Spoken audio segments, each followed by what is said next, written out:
Africa must use its resources effectively to deal with the energy crisis. That's according to the Deputy Chairperson of the Pan-African Parliament of Trade, Customs and Immigration Matters, McHenry Venaani.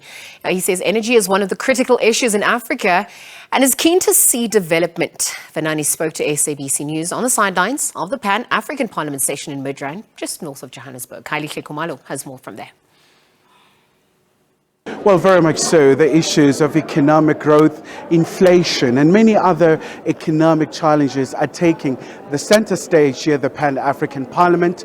As you know, that's also the theme for this year is around the acceleration when it comes to the implementation of the Continental Free Trade Area. It's been quite a very main theme in this particular session where the MPs from the continent are meeting, especially at such a very auspicious time where Africa is a few days away from marking Africa Day. But the Deputy Chair responsible for the committee when it comes to the issues of customs, migration, and of course economy joins us now. So Mr. Venaani, all the way from Namibia, thank you so much indeed, sir, and welcome to SABC News.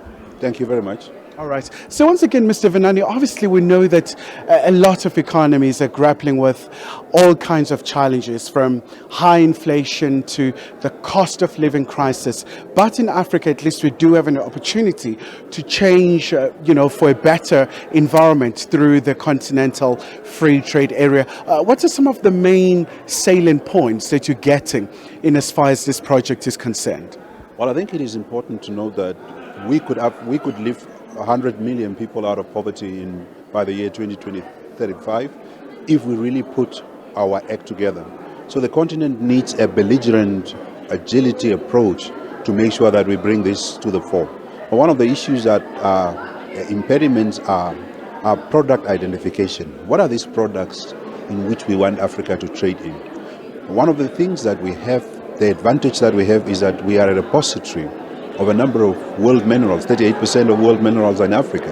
But how do we leverage on those minerals in terms of value addition? How do we negotiate with multinationals that our people get benefits? For the last 60 years since our founders had the ideation of a unified Africa, we have been selling all our minerals to the highest bidder on a silver platter. So we need to come back to the drawing board and renegotiate deals. Talking about impediments, I mean, obviously from the point of view of countries in Southern Africa, the issue of energy, very critical. We know here from time to time that the rolling blackout, even your work, is affected. How do we try and address this issue? Because we say we're decarbonizing our energy, a very fundamental issue if you want to deal with climate change and many other challenges. But the critical issue of energy, how do we unlock that? It's so easy. Namibia is a repository of green hydrogen. The Congo Basin can provide 40% of African energy needs.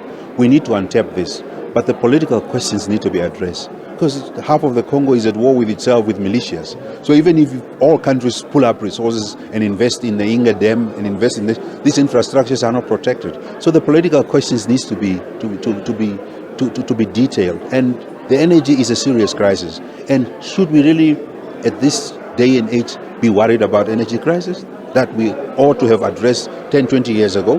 But we are there. There is potential. There is green hydrogen in South Africa, in Namibia, in a number of countries. We should leverage on that. But what are we doing with this resource? The Europeans want to come and buy the resource. We are not even planning to keep this resource for ourselves, to oil and to energize our own industries. So some of the time when we are making these international deals, they are structured in such a way that they benefit little to Africans. Because what is the biggest benefit of a resource? It's when you utilize it for your own development, as opposed to selling it and only getting foreign valuta. So these are matters that we need to grapple with, but the time is of the essence, and African politicians must really get out of the political sloganeering and really roll our sleeves and get to the work that needs to be done and make sure that the African populace benefit from the resources that comes from their own continent. All right, sir, and before I let you go, Africa Day is coming very soon. Any just particular message? Well, I think the message is that our forebearers had a vision, a grand vision, that is realizing fruition after 60 years. And the current generation of African should not let the guard down. In fact, we must demand more from accountability from our leaders. Why are we in poverty? Why are we underdeveloped? Why are we underemployed? And these are questions that must be asked. Whoever wants to prepare to be in a leadership role, we must up our game and make sure that we deliver a fruitful and prosperous Africa in the greater interest of its citizenry. Thank you very much. So thank you so much indeed for your time.